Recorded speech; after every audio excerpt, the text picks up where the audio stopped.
start by taking the opportunity to acknowledge and pay respect to the traditional owners and ongoing custodians of country in Australia, and the land on which I live and work today, the Wadjuk people of the Noongar Nation.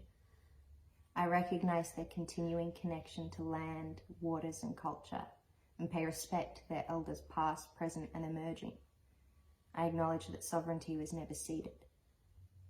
Personally, I found the amount of information that I'm consuming during isolation to be overwhelming at times, so I've tried to make this video as simple as possible. At the end, I'll go over some of the resources available to seek support, and I'll also detail their websites and their phone numbers in the video description. So what is mental health? For a long time, I used mental health and mental illness interchangeably, but they're actually two different terms. The World Health Organization defines mental health as a state of well-being in which every individual realizes their potential, can cope with the normal stresses of life, can work productively and fruitfully, and make a contribution to their community. That's a lot of things.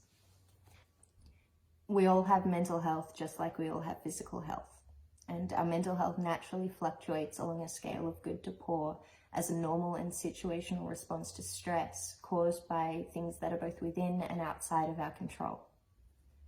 Right now, we're trying to cope with stress that isn't normal. Life isn't normal right now. Try not to hold yourself to someone else's standards, as hard as I know that can be.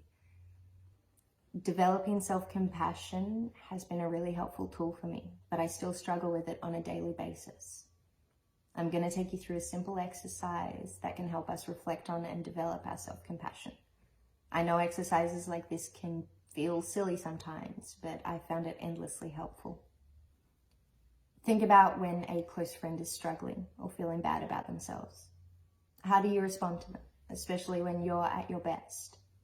What do you say and do, and what's the tone in which you interact with them?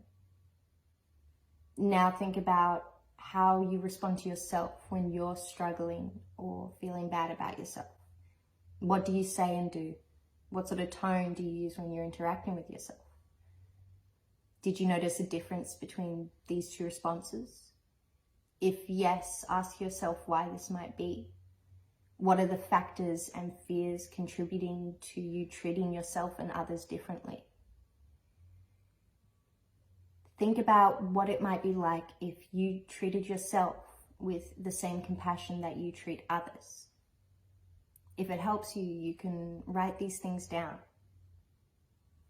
This exercise is taken from Dr. Kristen Neff's self-compassion website, and I'll include a link to her website just in case you feel you'd benefit from some more self-compassion. Let's imagine our capacity to handle stress as a bucket. Each of our buckets is going to have a different capacity. That's normal and so okay. Stressful life events are the water that fills our bucket, and at some point that water is going to overflow. Let's take a moment to think about and write down any of the things that are filling your bucket right now. These can be things like your living environments, your responsibilities, termination of contract or a loss of work because of COVID, a loss of sleep, and other worries. We can develop coping strategies to help us relieve our stress levels. These are like taps on the side of our buckets. Coping strategies can be categorized into two types: task-focused and emotion-focused. Task-focused coping strategies address the cause of the problem, and they're helpful most when we have a level of influence over the situation. Emotion-focused strategies help decrease or process the negative feelings that we experience because of the stress. These help most when we have a limited amount of control over the situation. I use breathing techniques to help me take a step back from my emotions and give me a chance to slow down. I started using these about a year ago when I was experiencing severe panic attacks. These didn't always help me in the most intense times, and I remember one of my doctors telling me that they become more effective over time, which comforted me a bit in that moment. These days, I really enjoy giving myself the moment to step back and slow down. I'm going to show you 2 breathing exercises. But make sure you're listening to your body and discontinue the exercise if you start to feel lightheaded. The first exercise is meant to give us a sense of calm. We're going to breathe in for 1, 2, 3, 4, hold, 2, 3, 4, 5, 6, 7, out, 2, 3, 4, 5, 6, 7, 8. You can repeat that as many times as you feel comfortable. And with these exercises, if you find your focus drifting, just bring it back to your breath and your counting. The second exercise is meant to help with your focus as well as relieve your stress. We're going to breathe in, 2, 3, 4, hold, 2, 3, 4, out, 2, 3, 4, hold, 2, 3, 4. Not every coping strategy is going to work for everyone, so don't be discouraged if you try these and they don't work for you. Like I said before, some exercises work better over time and with practice, like breathing exercises and meditation. I want to emphasize the fact that self-soothing exercises like these won't always work, and that's okay. They're most likely to work in low demand, low challenge, non-threatening situations. And they're least likely to work in the opposite of those, situations that are challenging, threatening, or high demand. I once started having a panic attack when sitting in on auditions as an assistant director.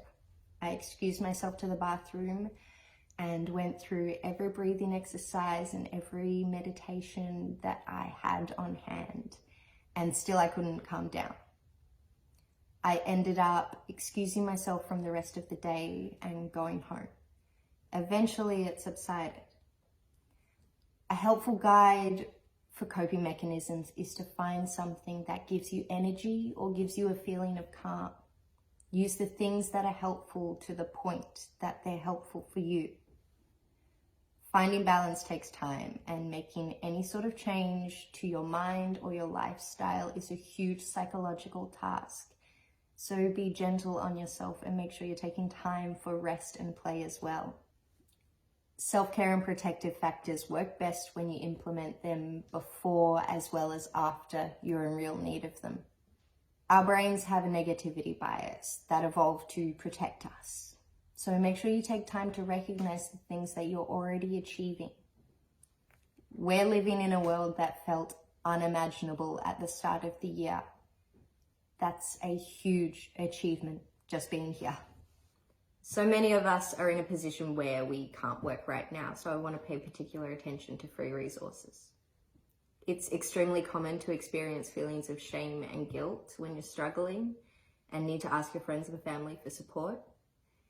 And it's normal to feel the need to seek support outside of your social community. If it's not an emergency, you can go see your GP and ask them to help you create a mental health treatment plan. Your doctor might ask you some personal questions in order to understand your situation, and it can be extremely difficult to talk about your mental health sometimes. Because of this, I found it really helpful to have a GP and a psychologist who I feel safe and comfortable around.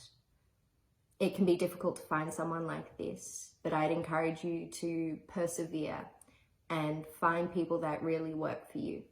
It's probably ideal to find a GP who bulk bills. So when you make your appointment, ask them how much it's going to cost and how much Medicare is going to cover. Medicare's mental health treatment plan lets you claim up to 10 sessions with a mental health professional every calendar year. Your GP can refer you to a mental health professional, including psychiatrists, psychologists, social workers, and counselors. You can find more information about each type of mental health professional and how to claim in a link in the description. If your mental health professional decides you're eligible, you can claim up to 10 group sessions as well. To begin with, your GP or psychiatrist will refer you for 6 sessions at a time, If you need more, they can refer you for further sessions. I know in the grand scheme of your mental health and wellbeing, this isn't a lot, but it's a start, and you can support it with the free resources that I'll detail now.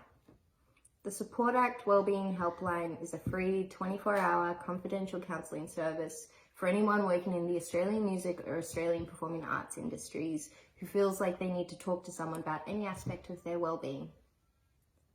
Lifeline is a national charity providing anyone experiencing a personal crisis with free 24-hour crisis support and suicide prevention services.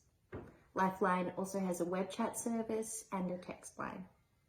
Beyond Blue have a phone line available to all Australians for free. Beyond Blue work to address issues related to mental health disorders. They've also opened up a COVID-specific phone line. If you're under 25, you have access to the Kids Helpline phone service or web chat service. In Australia, we also have access to the suicide callback service, Men's Line and Headspace. When accessing support over the phone or in person, waiting lists and queues are an inconvenient part of the process, especially in times of high demand like now. Some ideas for coping while you're on hold could be to access one of their other online services while you're on hold on the phone. Write down the feelings and thoughts that are going through your mind. If the breathing or self-compassion exercises help for you, this could be a time to use them. Personally, I love colouring in books, making a cup of tea, and listening to Gang of Youths. When I have a build-up of nervous or anxious energy, I'll go for a walk or a run, try to clean my room, or dance around to my favourite music in the privacy of my own room. I hope this has been of some help to you, and if you have any questions, you can contact me through my Facebook page. And thank you for watching.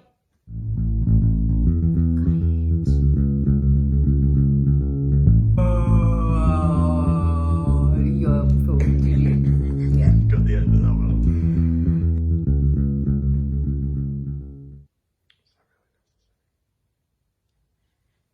I was proud of getting it. Celebrate your wins, yo.